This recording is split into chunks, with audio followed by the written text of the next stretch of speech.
Untuk mendukung tutorial komputer, kalian bisa mengklik subscribe. Halo, selamat datang di tutorial komputer. Tutorial kali ini mengenai cara menonaktifkan update Windows 7. Tentu saja kalian harus pergi ke Start menu, Control Panel, dan pergi ke Windows Update.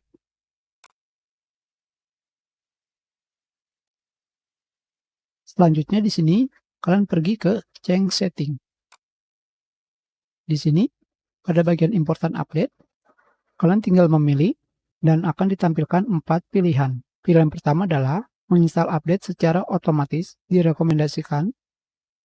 Mendownload update, tetapi kalian bisa memilih apakah ingin menginstalnya. Pilihan selanjutnya, mengecek update, tetapi kalian bisa memilih apakah kalian ingin mendownload dan menginstalnya. Dan yang pilihan terakhir adalah tidak pernah mengupdate Windows 7.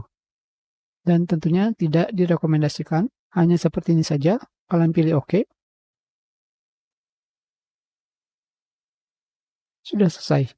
Maka OS Windows 7 kalian tidak akan pernah diupdate. Kita sleep. Terima kasih.